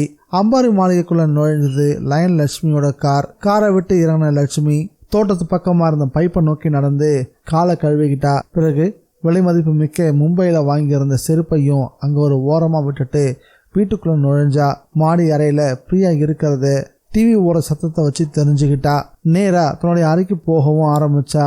ஹாலில் நிறைய பேர் அவளுக்காக காத்துக்கிட்டு இருந்தாங்க. அவங்கள சில பேர் கையில கேமராவும் கையுமா காத்துக்கிட்டு இருந்தாங்க. லட்சுமிக்கு புரிஞ்சு போச்சு. பத்மஸ்ரீ விருது விஷயம் தெரிஞ்சுதான் அவ்வளோ பேரும் வந்திருக்காங்கன்னு நினைச்சுக்கிட்டு சிட்டி பாபுவை கூப்பிட்டா. அவன் வந்தான். மேடம், எல்லாரும் வந்து ரொம்ப நேரமாச்சா? ஆமா மேடம், நாளைக்கு வாங்கன்னு எவ்வளவோ சொல்லியும் கேட்காம உட்காந்துட்டு இருக்காங்க. சரி, எல்லாருக்கும் காஃபி கொடுத்து உபசரி, நான் போய் குளிச்சுட்டு வந்துடுறேன். சிட்டி பாபு லட்சுமியோட பதிலால ஆச்சரியப்பட்டு போனான். அவளே அப்படி சொல்றான்னா எனக்கு ஏதோ ஒரு முக்கியமான விஷயம் இருக்குது அப்படின்னு அவன் புரிஞ்சுக்கிட்டான்.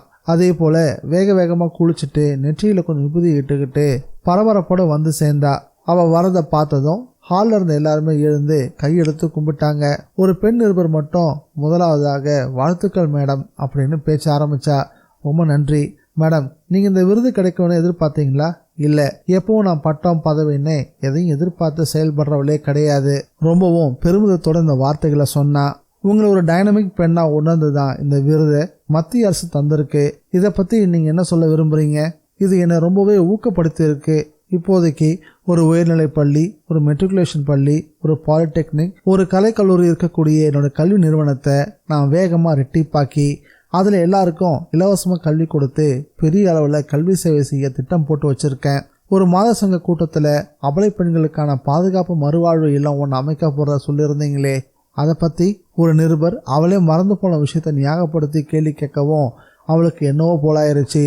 நிச்சயமா அதுவும் கூடிய சீக்கிரத்திலேயே நிறைவேறும் அப்படின்னு சொன்னா. அடுத்த நபர் கேட்டது தான் ஆச்சரியமான கேள்வி. மேடம், உங்க பொண்ணுக்கும் நல்லமணி ஐயா பேரனுக்கும் விரைவில் திருமணம் நடக்க போகுதுன்னு கேள்விப்பட்டோமே, அது உண்மையா? அந்த நிருபர் கொஞ்சம் தொலைகிற மாதிரி பார்த்தபடி தான் இந்த கேள்வியை கேட்டாரு. அதுக்கு சட்டுன்னு ஆமா அப்படின்னு சொல்லிட்டா லட்சுமி. சாகும்போது கூட அதை பத்தி தான் உங்ககிட்ட அவர் பேசினாராமே, அதுவும் உண்மையா அப்படின்னு இன்னொருத்தர் கேட்கவும் மறுபடியும் அழுத்தமா ஆமா அப்படின்னு சொன்னா. இந்த கல்யாணத்துல உங்க பொண்ணுக்கு சம்மதமா? ஒரு நிருபர் விடாம கல்யாண கேள்வியை கேட்டுக்கிட்டே இருந்தாரு. சம்மதம் சொல்லாமலா நான் சம்மதம் சொன்னேன்? நீங்க சம்மதிக்கலாம், ஆனா அவங்களுக்கு விருப்பம் இல்லைன்னு கேள்விப்பட்டோமே.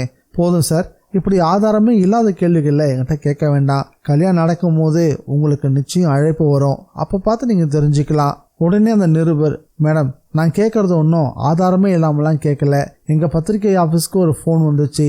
அதில் உங்கள் பொண்ணுக்கு விருப்பமே இல்லைன்ற மாதிரி தான் தகவல் எங்களுக்கு கிடைச்சிது. அதனால தான் நான் அப்படி கேட்டேன் அப்படின்னு சொல்லவும் லட்சுமியோட முகம் சிவக்க ஆரம்பிச்சது. போதும், இனி இந்த விஷயம் பற்றி நான் ஒரு வார்த்தை பேசுறதா இல்லை. ஒன்று மட்டும் நிச்சயம், நல்லமணி ஐயா எனக்கு கடவுள் மாதிரி. அவருக்கு நான் கொடுத்த வாக்குறுதியிலிருந்து ஒரு நாளும் பின்வாங்க மாட்டேன், இது சத்தியம். லட்சுமி ஆவேசமான பதிலோட எழுந்துட்டா. பேட்டியை முடிக்காம அவ சட்டுன்னு எழுந்திருக்கவும் நிருபர்கள் எல்லாம் ஒருத்தர் பார்த்துக்கவும் ஆரம்பிச்சாங்க. இந்த இடைவெளியை பயன்படுத்திக்கிட்டு லட்சுமி வேகமா அங்கிருந்து நழுவினா. சிட்டிபாபுக்கு மட்டும் அடி வயிற்றுல ஒரு சின்ன பூகம்பம். அடுத்த சில வினாடிகள்ல லட்சுமி ஆவேசமா நுழைஞ்சது பிரியாவோட அறைக்குள்ளதான். அவளோட அந்த அறையில டிவி மட்டும்தான் ஓடிக்கிட்டு இருந்தது. ஆனா பிரியாவை காணல. பிரியா பிரியா லட்சுமியோட குரல் அந்த அறை முழுக்க எதிரொலிச்சது. மறு பதிலே இல்ல. குளியல் அறை திறந்திருந்தது. எட்டி பார்த்தா அங்கேயும் பிரியா இல்ல. எங்க போயிருப்பா? பின்னாடியே நடுங்கியபடியும் வந்து நின்னா சிட்டி பாபு. ஏ சிட்டி, எங்கேயா பிரியா? மேடம், கொஞ்ச நேரத்துக்கு முன்னாடி தான் சின்ன மேடம் ஏதோ வெளியே போனாங்க. வெளியே வா. எங்க? சொல்லலை மேடம். சிட்டி பாபுவோட கெஞ்சான குரலை தொடர்ந்து சட்டுன்னு செல்போனை தேடி எடுத்து அதுல பிரியாவை தொடர்பு கொள்ள பார்த்தா. ஆனால் அவளுடைய செல்ஃபோன் இயக்கத்தில் இல்லை அப்படின்ற பதில் தான் அவளுக்கு கிடைச்சிது. செல்ஃபோன் ஆஃப் பண்ணி வச்சிருக்கா. ஆமாம், அது யார் அந்த பத்திரிக்கைக்காரன் விடாமல் பிரியா கல்யாணம் பற்றியே கேட்டுக்கிட்டு இருந்தான். எனக்கே அது ஆச்சரியம் தான் மேடம். யாரோ ஃபோன் பண்ணி பிரியாவுக்கு விருப்பம் இல்லைன்னு சொன்னாங்களாமே. அவன் என்ன என்கிட்ட போட்டு வாங்குறானா தெரியல மேடம். அப்புறமா அவனோட பத்திரிக்கை ஆசிரியரை என்கிட்ட பேச சொல்கிறேன் மேடம். அதே நேரம் ஒரு முக்கியமான விஷயம். என்னையா, சின்ன மேடம் அறையில் செல்ஃபோனில் பேசிட்டு இருந்த சில விஷயங்கள் என் காதில் விழுந்துச்சு. ஒட்டு கேட்டியா? சத்தியமா இல்லை மேடம். சின்ன மேடம் என்னை பற்றி கேட்டதா ஒரு வேலைக்காரன் வந்து என்கிட்ட சொன்னான். எதுக்காக என்னை தேடினாங்கன்னு கேட்கறதுக்காக தான் அந்த அரை பக்கமாக நான் போனேன். அப்போதான் என்ன பேசிகிட்டு இருந்தா சொல்லு. இந்த வீட்டில் இருக்கவே எனக்கு பயமாக இருக்குன்னு சொல்லிக்கிட்டு இருந்தாங்க. திருமண பக்கம் எல்லாம் பாம்பு, அம்மா வேற கல்யாண பேச்சா அப்பப்போ எடுக்கிறாங்க, எனக்கு சுத்தமாக இங்கே இருக்க பிடிக்கல அப்படின்னு யார்கிட்டயோ சொல்லிக்கிட்டு இருந்தாங்க அப்படின்னு சிட்டி பாபு மென்னு விழுங்கினா. லட்சுமிக்குள்ள முதல் முறையாக ஒரு நடுக்கம் பரவ ஆரம்பிச்சது. மௌனமாக பார்த்துக்கிட்டே கம்ப்யூட்டர் இருக்கையில் உட்காந்தா. அது சுழலக்கூடிய ரகம். அவள் வேகமாக உட்காந்ததில்ல. அந்த ரோலிங் சேர் லேசாக சுழலவும் ஆரம்பிச்சது. அப்படி சுழலும் போது கம்ப்யூட்டர் மேசைக்கு மேலே இருந்த ஒரு சின்ன துண்டு கடிதம் அவள் கண்ணில் பட்டுச்சு. நடுங்கும் கைகளோட அது கையில் எடுத்து விரிச்சா. அது பிரியாவுக்கு வந்திருந்த ஒரு கடிதம். அவருடைய கல்லூரி தொழில் எழுதியிருந்தது. அதை படித்து முடிக்கவும் ஒரு பெருமூச்சு விட்டா. முதல்ல அந்த காகிதத்தை பார்க்கும்போது பிரியா தான் அதை எழுதி வச்சுட்டு எங்கேயோ போயிட்டா அப்படின்ற பயம் அவளுக்குள்ள இருந்தது. ஆனால் இப்போ அந்த பயம் லேசாக விடுபட ஆரம்பிச்சது. உடனே மறுபடியும் செல்போனை எடுத்து பிரியாவுக்கு தொடர்பு கொள்ள முயற்சி பண்ணி பார்த்தா. இந்த முறை அது வேலை செஞ்சது. ஆனால் ஒரு ரிங் போனதும் கால் கட்டாயிருச்சு. பிறகு திரையில எந்த பதிலுமே இல்லை. சிட்டி பாபு இது கவனிச்சுட்டே தான் இருந்தான். மேடம், ஏதாவது பிரச்சனைங்களா அப்படின்னு கேட்டான். ரிங் போகுது, ஆனால் கால் எடுக்க மாட்டாங்கிறா. ஒருவேளை செல்போனை காரில் போட்டுட்டு வெளியில் இருக்காங்களோ என்னவோ. சிட்டி பாபுவோட அந்த பதில் அவளுக்கு கொஞ்சம் ஆறுதலாக இருந்துச்சு. அப்படிதான் இருக்கணும். நீயும் விடாமல் முயற்சி பண்ணு. பிரியா எங்கே இருந்தாலும் சரி, நான் அவ கூட பேசி ஆகணும். எனக்கு இப்போ மனசே சரியில்லை அப்படின்னு கழுத்து வியர்த்து போன நிலையில சேலை முந்தியால அதை தொலைச்சும் விட்டுக்கிட்டா. சிட்டி பாபுவும் பணிவாக ஒதுங்கி நிற்க பிரியாவை செல்போனை பிடிக்கிறதுக்கு முயற்சி பண்ண ஆரம்பிச்சான். லட்சுமி ஒரு விதமான பயத்தோட உட்காந்துட்டு இருந்தா. ஒரு முடிவுக்கு வந்தவளா எழுந்தா. அந்த நாகமாணிக்கத்தை வெளியே எடுத்து அதுக்கு ஒரு கற்பூர ஆரத்தி காட்டி கண்ணில் ஊற்றிக்கிட்டா. ஏதாவது ஒரு தீர்வு கிடைக்கும் அப்படின்னு நம்பினா. அதுக்கு அவ தயாரானா. சிட்டி, கொஞ்ச நேரம் வீட்டுக்குள்ள யாரையும் விடாத, நீயும் போய் வெளியே நில்லு அப்படின்னு சொன்னவ நாகமாணிக்கத்தை பத்திரப்படுத்தி வச்சிருந்த அந்த ரகசிய லாக்கர் உள்ள அறைக்குள்ள போனா. இடையே திரும்ப பார்த்துக்கிட்டே தான் போனா. அறைக்குள்ள நுழைஞ்சதும் கதவை தாழிட்டுக்கிட்டா. பிறகு ரகசிய லாக்கரை அதுக்குரிய எண்ணெய் போட்டு நாகமாணிக்க இருந்த மரப்பட்டியை எடுத்து திறந்தா. அங்க லட்சுமிக்கு மிகப்பெரிய அதிர்ச்சி காத்துக்கிட்டு இருந்தது. ஏன்னா அந்த நாகமாணிக்கம் அந்த பெட்டிக்குள்ள இல்ல. அத்தியாயம் 11. லட்சுமியோட இதயத்துல ஒரு மிகப்பெரிய பிரளயமே உருவாயிருச்சு. உள்ள இருந்த நாகமாணிக்க கல்ல காணல. இந்த கசப்பான உண்மை அவளை உண்மையிலேயே வாரி சுருட்டிக்குச்சுன்னு தான் சொல்லணும். பலமா கத்தி புலம்ப கூட அவளால் முடியல. ஏன்னா அந்த நாகமாணிக்கல் யாருக்குமே தெரியாத ஒரு ரகசியம். அடுத்து என்ன செய்யறது, எதை செய்யறது அப்படின்றதுல மிகப்பெரிய குழப்பம். மூச்செல்லாம் அடைக்கவே ஆரம்பிச்சிருச்சு. அவருடைய இதயத்தை யாரோ ஒருத்தர் 1000 கண்ணாடி துண்டுகளால கீறி விட்ட மாதிரி உணரவும் ஆரம்பிச்சா. அதை ஆமோதிக்கிற மாதிரி அந்த லாக்கர் அறையில ஆள் உயரத்துக்கு இருந்த சீன நாட்டு கடிகாரம் அப்போ மணி 4ன்றதுக்கு அடையாளமா 4 முறை ஒளி எழுப்பவும் ஆரம்பிச்சுது. அந்த சத்தம் லட்சுமிக்கு அது வரைக்கும் இசையா கேட்டுக்கிட்டு இருந்தது. இப்போ நாரசமா இருந்துச்சு. சமாளிச்சுக்கிட்டு லாக்கரை பூட்டிட்டு வெளியே வந்தா. முதல்ல பிரியாவை காணல, இப்போ நாகமாணிக்கத்தையும் காணல. அடுத்த நொடியே ஆஸ்பத்திரியில் படுத்திருந்த ராஜதுரை தான் லட்சுமியோட நினைவுக்கு வந்தான். அவன் தான் ஏதோ விளையாட்டை காட்டுறானோ அப்படின்னு அவளுடைய கிரிமினல் புத்தி யோசிக்கவும் ஆரம்பிச்சது. அவளுடைய மூளைக்குள்ள மின்மினி பூச்சிகள் ஒரு கைக்குள்ள அளவுக்கு கூட்டமா எழுப்பி பறக்கவும் ஆரம்பிச்சிருச்சு. கக்கத்துல டைரியோட மேடம் அப்படின்னு சிட்டி பாபா வந்து நின்னா. லட்சுமி இதுக்கு முன்னாடி அவ்வளோ பதற்றமா அவன் பார்த்ததே இல்லை. மேடம், உடம்புக்கு ஏதாவது முடியலைங்களா? உடம்புக்கு மட்டும் இல்லை, மனசுக்கும் தான். பிரியா மேடத்துக்கு ட்ரை பண்ணிக்கிட்டே தான் இருக்கேன். ரிங் போகுது, ஆனால் எடுக்க மாட்டேங்கிறாங்க. City, something wrong. என்ன மேடம் சொல்கிறீங்க? அந்த மாஜி எம்எல்ஏ ஏதோ கண்ணாமூச்சி காட்டுறான்னு நினைக்கிறேன். மேடம், நம்ம சின்ன மேடத்தை அவர் பிடிச்சு வச்சிருப்பான்னு சொல்கிறீங்களா? மெல்ல பேசு, யாருக்காவது கேட்டுற போகுது. ஆமாம், அந்த ராஜதுரை இப்போ ஹாஸ்பிட்டல் தானே இருக்கிறான். அப்படிதான் மேடம் நினைக்கிறேன். அவன் இருக்கிற இடம் எனக்கு இப்போவே தெரிஞ்சாகணும். அவன் கூட நான் பேசணும், சீக்கிரம். லட்சுமி கொந்தளிக்க ஆரம்பிச்சிட்டா. சிட்டி பாபுவும் ஆஸ்பத்திரியோட எண்ணெய் தேடி பிடிக்க தயாரானா. அதே சமயம் அர்ஜுன் வாயை பிளந்துட்டான். அவன் உள்ளங்கையில அந்த நாகமாணிக்கம், பக்கத்திலேயே பிரியா. என்ன அர்ஜுன், நம்ப முடியலையா? இதுதான் அந்த நாகமாணிக்கம். இதோட மதிப்பு எவ்வளவு தெரியுமா? பல கோடிகள் இருக்கும். இப்போ உன் உள்ளங்கையில் 100 கோடிக்கும் அதிகமான ரூபாயை நான் சுருக்கி கொடுத்துருக்குறேன். என்ன 100 கோடி கனமா இருக்கா இல்லையா? பிரியா சொல்ல சொல்ல அர்ஜுனுக்கு கூடவே சிரிப்பு வந்துருச்சு. 2 பேரும் தெப்பக்குளத்துக்கு நடுவில் இருக்கக்கூடிய கல்மண்டபத்தில் ரொம்ப பக்கமா நெருங்கி உட்காந்துட்டு இருந்தாங்க. நீ சிரிப்ப எனக்கு நல்லாவே தெரியும், ஆனால் நான் சொல்றது சத்தியம். இது வந்த பிறகு எங்கள் பங்களாவே மாறி போச்சு. அவ்வளவு ஏன், என் பங்களாவுக்குள்ள எவ்வளோ பாம்புகள் வந்திருக்கு தெரியுமா? பிரியா, எனக்கு எந்த அளவுக்கு மூட நம்பிக்கை இருக்குது அப்படின்னு ஆழம் பார்க்குறியா என்ன? முட்டாள் மாதிரி பேசாத. என்ன நடந்துச்சோ அதை தான் சொல்லிக்கிட்டு இருக்கேன். இந்த நாகமாணிக்கம் தான் என்னோட ஜமீன்தார் பேரனோட சேர்த்து வைக்க போகுது. என்ன சொல்ற பிரியா அப்படின்னு அதிர்ச்சியாக கேட்டான் அர்ஜுன். அர்ஜுன், இது ஒன்றும் நான் உன்னை சங்கடப்படுத்துறதுக்காக சொல்கிற விஷயம் இல்லை. இதுதான் 100% உண்மை. சரி, இவ்வளோ மதிப்பான ஒரு விஷயத்தை எதுக்கு இப்படி வெளியே எடுத்துக்கிட்டு வந்த? என்னை வர சொல்லி எதுக்கு காட்டிக்கிட்டு இருக்க? தெப்பக்குளத்தில் காட்டு தலையை கூதிக்கிட்டு போக நாகமாணிக்கத்தை உள்ளங்கையில் மூடியபடி இறுக்கமாக பிடிச்சுக்கிட்டு திரும்பி நடந்தபடியே கேட்டான்.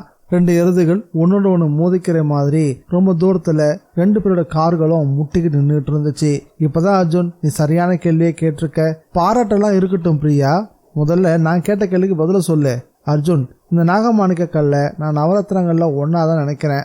ஏதோ ஒரு விதத்தில் இது ஒரு விலை உயர்ந்த கல்லாக இருக்கலாம், அவ்வளோதான். அதுக்கு மேலே இதில் எதுவும் இல்லை. நீ சொல்கிறத பார்த்தா விலை மதிப்பை தாண்டி இதுக்கு பின்னாடி பல விஷயங்கள் இருக்கும் போல தோணுதே.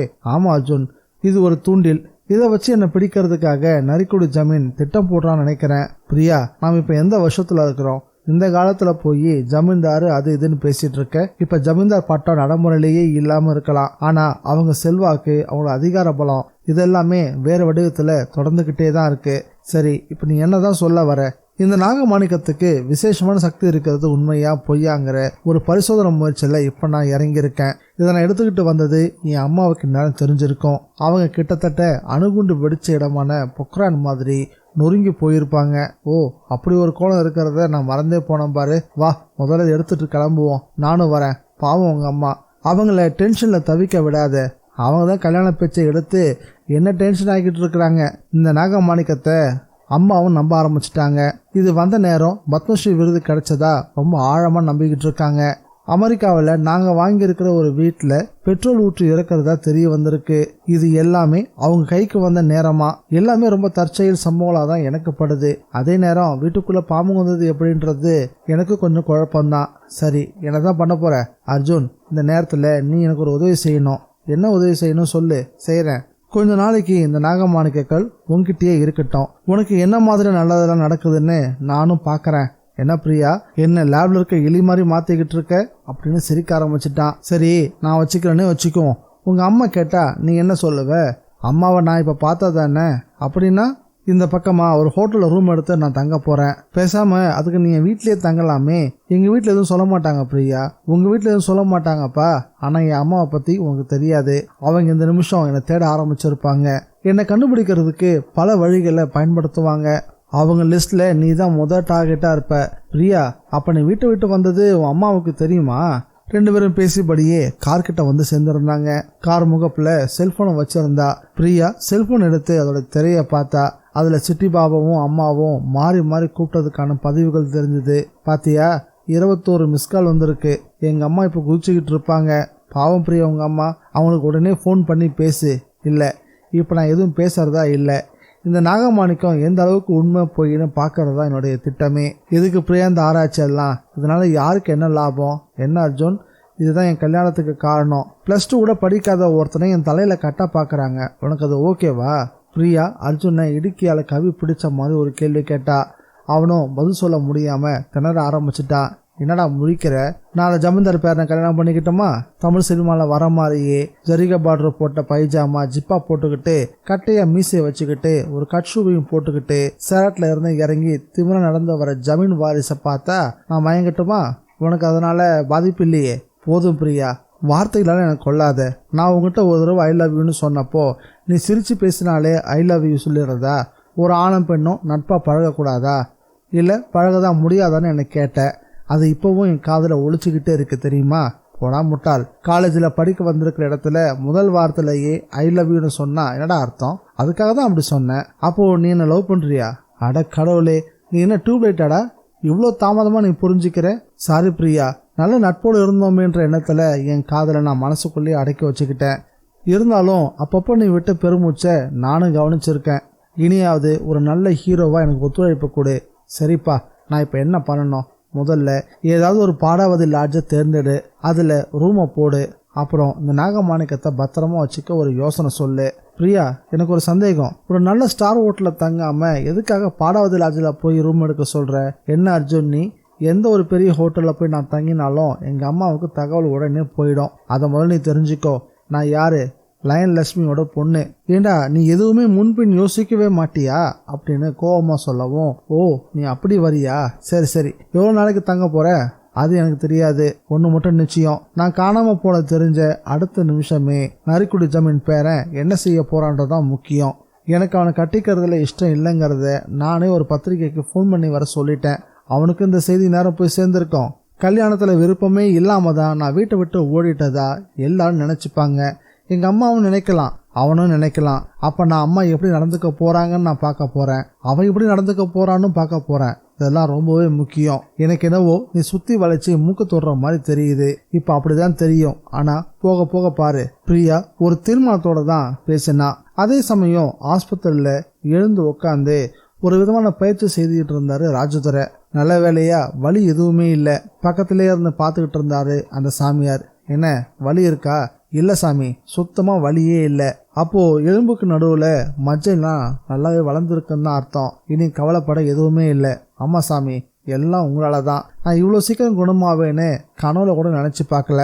ராஜதுரை சாமியாரை புகழ்ந்ததோடு இல்லாமல் அப்படியே அவரோட காலையும் விழுந்தாரு. நல்லா இருப்ப நீ, அவரும் ஆசீர்வதிக்க. அதே சமயம் செல்போன்ல இருந்து ஒரு அழைப்பு. அதை எடுத்து காதுக்கு கொடுக்கவும் கணீர்னு எதிர்மூலையில் ஒழிக்க தொடங்குச்சு லட்சுமியோட குரல். என்ன ராஜதுரை, உடம்பு எப்படி இருக்கு? கேள்வி நலம் விசாரிக்கிற மாதிரியே இல்லை. அதுல எச்சரிக்கையும் கடுமையும் ஒளிஞ்சிக்கிட்டு இருந்தது. அத்தியாயம் 12. லட்சுமியோட கேள்வி ராஜதுரையை நிமிர்த்துச்சு. யாருங்க அது? தெரியாத போலவே எதிர்கேள்வியை கேட்டாரு. லட்சுமிக்கு பத்திக்கிட்டு வந்துருச்சு. ராஜதுரை, விளையாடாத, நிஜமா உனக்கு என்ன தெரியல? ஓ, லயன் லட்சுமியா? என்னையா, பேர் சொல்ற அளவுக்கு தைரியம் வந்துருச்சா உனக்கு? நிச்சயமா, அதுல என்ன சந்தேகம்? நான் ஒன்றும் விசுவாசமான பழைய இளிச்சவாய ராஜதுரை இல்லை, மறுஜென்மம் எடுத்திருக்கிற புது ராஜதுரை. ஆமா, எதுக்கு என்ன மிரட்டுற? சொல்ல போனா நான் தான் உன்னை மிரட்டணும். இப்போ மட்டும் என்ன என் மகளை கடத்தி வச்சுக்கிட்டு மிரட்டிக்கிட்டு தானே இருக்க? எனக்கு தெரியாத நினச்சிக்கிட்டு இருக்கிறியா? என்னது, உன் பொண்ணை நான் கடத்திட்டேன்னா? நல்ல கதையா இருக்கே. நீ பேசுறத பார்த்தா உன் மக இப்போ உன் கூட இல்லைன்னு சொல்லு. ராஜதுரை, இப்படி சாமர்த்தியமா பேசுறதால என் மகளை பிடிச்சு வச்சுக்கிட்டு என்னை பழி வாங்க நினைக்கிறது இல்லைன்னு ஆயிடாது. அவளுக்கும் நலமணி ஐயா பேரனுக்கும் கல்யாணம் நடக்கக்கூடாதுங்கிறது தான் உன்னுடைய திட்டம். நீ கூட இந்த கல்யாணம் எப்படி நடக்குதுன்றத நானும் பார்த்துறேன்னு சவால் வெட்டியே. இப்போ அதுக்கு என்ன செய்யணுமோ அதை நீ செஞ்சுட்ட, சரிதானே? லட்சுமி ஒரு முடிவோட பேசுனது கேட்டதும் ராஜதுரை சட்டுன்னு செல்போனை கையால் மூடிக்கிட்டு சாமியார் பக்கம் திரும்பினாரு. சாமி, என்னப்பா, அந்த லயன் லட்சுமி பொண்ணை காணுமா? ஏன் மேலே சந்தேகப்படுறா? அப்படியா? ஆமாம் சாமி, நான் தான் அவளுக்கு எதிரி நினச்சேன். எனக்கு மேலே எவனோ ஒருத்தர் இருக்கான் போல இருக்கு. நான் இல்லைன்னு மட்டும் சொல்லிட்டு ஃபோனை வச்சிரு, மற்ற விஷயங்களை அப்புறம் பேசிக்கலாம். சாமியார் சொன்னபடியே செல்ஃபோனில் இருந்த கையை எடுத்த ராஜதுரை, லட்சுமி, நான் இப்போவும் சொல்கிறேன், உன் பொண்ணுக்கும் அந்த நல்லமணி பையனுக்கும் கல்யாணம் நடந்தா அதை தடுக்க என்ன வேணா செய்வேன். ஏன்னா நான் உங்களால் அநியாயமாக பாதிக்கப்பட்டிருக்கேன். ஆனால் அதுக்காக உன் பொண்ணை கடத்தி வச்சுக்கிட்டு அதன் மூலயமா காரியம் சாதிக்க நினைக்கிற கோழை நான் கிடையாது. உன் பொண்ணை நான் கடத்தலை. என்னை விட பெரிய எதிரி உனக்கு இருக்கான் போல இருக்கு. அதனால அது யார் என்னன்னு கண்டுபிடிச்சி உன் மகளை உங்ககிட்ட பத்திரமா கொண்டு வந்து சேர்க்குற வழியை பாரு. அதை விட்டுட்டு என்கிட்ட அனாவசியமாக வார்த்தைகளை விட்டுட்டு பின்னாடி பிரச்சனையில மாட்டிக்காத. இப்போ நான் ஃபோனை வைக்கட்டுமா அப்படின்னு சொல்லி சட்டுன்னு அந்த ஃபோனை கட் பண்ணாரு. ராஜதுரைக்கு எதிரில் இருந்த சாமியார் தாடியை நீவிக்கிட்டே சிந்தனையில் இருந்தாரு. என்ன சாமி யோசனை? ஒன்றுமில்ல அப்பனே, காணாமல் போயிருக்கிறது மகள் மட்டும் இல்லைன்னு என் மனசுக்கு படுது. அப்படின்னா அந்த நாகமாணிக்க கல்லு தான் காணாமல் போயிருக்கு. அப்படியா? ஆமாம் அப்பனே, அது அந்த மாளிகையில் இருந்திருந்தா அதோட அதிபதிக்கு பெரிய அளவில் மன வருத்தத்தை ஏற்படுத்தாது. இப்போ லட்சுமிக்கு ஏற்பட்டிருக்கிறத வச்சு பார்க்கும்போது நாகமாணிக்க கல் அந்த அம்பாரி மாளிகைக்குள்ளே இல்லைன்னு ரொம்ப தெளிவாக தெரியுது. சாமி, இது ரொம்ப பெரிய விஷயம். கல்லும் இல்லை, பொண்ணும் இல்லை. நலமணி ஐயா பேரன் லயன் லட்சுமியை உண்டு இல்லைன்னு பண்ண போகிறான். நிச்சயமா அதில் சந்தேகமே வேண்டாம். இதோடைய அடுத்த கட்டம் அந்த லட்சுமி என்னை தேடி வரப்போகிறதா தான் இருக்கும். உங்களையா? ஆமாம் அப்பனே, அவளுக்கு இப்போ என்ன நல்லாவே தெரியும். அவள் வீட்டுக்கு போய் பாம்புகளை பிடிச்சி அங்கே நாகமாணிக்கு இருக்கிறத உறுதிப்படுத்தே நான் தான். சாமி, நீங்கள் இதை சொல்லவே இல்லையே. இப்பதான் சொல்லிட்டேனேப்பா, அங்க எப்படி சாமி நீங்க நுழைஞ்சிங்க? அதுவா இப்ப முக்கியம்? என் கணிப்பு சரியா தப்பான்னு முதல்ல தெரியட்டும். அப்ப அந்த நாகமாணிக்க கல்லுக்கு அவ்வளோ சக்திங்களா? அது ஒரு குட்டி உலகம்ப்பா. ஒரு உலகமே நம்ம கையில இருந்தா நாமளும் ஒரு உலகமா மாறிடும் இல்லையா சாமி? இந்த மாதிரி விஷயங்கள் நம்ம நாட்டில் எவ்வளவோ இருக்குது. இருந்தும் இதையெல்லாம் பொய்ன்னு சொல்ற ஒரு கூட்டமும் இருக்காங்களே, அது ஏன் சாமி? உண்மைன்னு நம்புறது ஒரு விதினா, பொய்ன்னு பேசுறதும் ஒரு விதி தான். நம்புறவங்களுக்கு ஒரு பாதை, நம்பாதவங்களுக்கு வேறு பாதை. கொஞ்சம் புரிகிற மாதிரி தான் சொல்லுங்களேன். நான் புரிகிற மாதிரி தான் சொன்னேன். ஆனால் உனக்கு எப்போ புரியணுமோ அப்போ அது தானாக புரியும். சரி, இப்போ நான் கிளம்புறேன். சாமி, என்னப்பா? அந்த லட்சுமியை ஒரு ஆட்டினாதான் என் மனசுக்கு நிம்மதியாக இருக்கும். இப்போதைக்கு ஆஸ்பத்திரி விட்டு கிளம்புற வழியை பாரு. நாகமாணிக்கம் அவளை விட்டு விலகிட்டா போதும். யாரு வேணும்னாலும் அவளை எது வேணும்னாலும் பண்ணலாம். சாமி, இப்போ அந்த கல் அவகிட்ட இல்லைங்கிற விஷயத்த சொன்னீங்கன்னா அவளையும் அந்த நல்லமணி பேரனையும் கசைக்கு ஜூஸ் பிழிஞ்சிட்டு மறுவேளை பார்க்குறேன். சாமியை சிரிச்சுக்கிட்டே படிகளில் இறங்கினாரு. ராஜதுரையும் திரும்பி வந்து ஜன்னல்கிட்ட நின்று வெளியே பார்த்தப்போ ஜன்னல் வழியா 6 தளங்களுக்கு கீழே பரபரப்பான சந்தனி மிகுந்த சாலை கண்ணில் பட்டுச்சு. அந்த சாலையோட கடைசியில சாமியாரும் தெரிஞ்சாரு. ராஜதுரைக்கு ஒரு கணம் நெஞ்சு அடைச்சிருச்சு. சாமியார் இறங்கி போன கணக்கை வச்சு பார்க்கும்போது அவர் வெறும் 5வது தளத்துக்கு தான் போயிருக்க முடியும். ஆனா கீழே முற்றா இறங்கி சாலையோட கடைகோடிக்கு அவர் எப்படி போய் சேர்ந்தாரு அப்படின்ற கேள்விக்கு ராஜதுரை கண்கள்ல வியப்பு மட்டுமே பதிலா இருந்துச்சு. அம்பாரி மாளிகை. லட்சுமி குட்டி போட்ட போன மாதிரி இங்கேயும் அங்கேயும் நடந்துகிட்டு இருந்தா. பிரியாவோட செல்போனுக்கு தொடர்ந்து முயற்சி பண்ணி பார்த்தா. இந்த முறை அவருடைய போன் சுவிட்ச் ஆஃப் ஆகியிருந்தது. அதுவே லட்சுமியோட மனசை போட்டு புரட்டி எடுக்க ஆரம்பிச்சிருச்சு. போலீஸ் கமிஷனருக்கு ஃபோன் பண்ணி பேசலாமா அப்படின்ற கேள்வி ஒரு பக்கம், தன்னுடைய சகாக்கள் தேடினாலே போதும் அப்படின்ற எண்ணம் இன்னொரு பக்கம். மொத்தத்தில் அவளாவே இல்லை. எப்பவும் போல ராமலிங்க ஐயாவுக்கு ஃபோன் போட்டு அவளை வர சொன்னதில் அவரும் அனுப்புன கார்லேயே வந்து சேர்ந்தாரு. என்ன லட்சுமி, ரொம்ப பதற்றமா தெரியறியே அப்படின்னு வந்ததுமே கேட்டாரு. ஆமா சாமி, என் பொண்ணையும் காணோம், அந்த நாகமாணிக்கத்தையும் காணோம். அடடா, இது எப்படி நடந்துச்சு? எனக்கு எதுவுமே புரியல. இது அந்த ராஜதுரையோட வேலையா இருக்குமோன்னு எனக்கு ஒரு சந்தேகம். அதான் ஃபோன் பண்ணி கேட்டுட்டேன். அவன் எனக்கு எதுவுமே தெரியாதுன்னு வேற சாதிக்கிறான். அடடா, அவசரப்பட்டுட்டே லட்சுமி. பொதுவா இந்த மாதிரி இக்கட்டான தருணங்கள்ல தியானத்துல உட்காரணும். உனக்கு நான் எத்தனை தடவை சொல்லியிருக்கேன். முடியல சாமி, மனசு சுடுதண்ணியா குதிச்சுக்கிட்டு இருக்கு. இந்த நிலைமையில என்னால மனசை ஒருமுகப்படுத்தவே முடியாது. மனசை ஒருநிலைப்படுத்தியே ஆகணும் லட்சுமி. அப்பதான் உன்னால எல்லா பலன்களையும் அனுபவிக்க முடியும். மகளை காணும்னு சொல்றியே, அவ உனக்கு தெரியாம அவருடைய நண்பர்கள் கூட போயிருக்கலாம் இல்லையா? இந்த ஊர்ல அப்படி யாரும் இல்லை. அர்ஜுன் ஒருத்தர் இருக்கான். அவன் வீட்டுக்கு ஃபோன் பண்ணி பேசி பார்த்துட்டேன். பிரியா அங்கே இல்லை. எதுக்கு கொஞ்சம் பொறுமையா இரு. ஆமா, அப்ப அந்த பாம்புகள் எப்படி கண்டுபிடிச்ச? அதை ஏன் கேட்குறீங்க? யாரோ ஒருத்தர் சாமியார் வந்தாரு.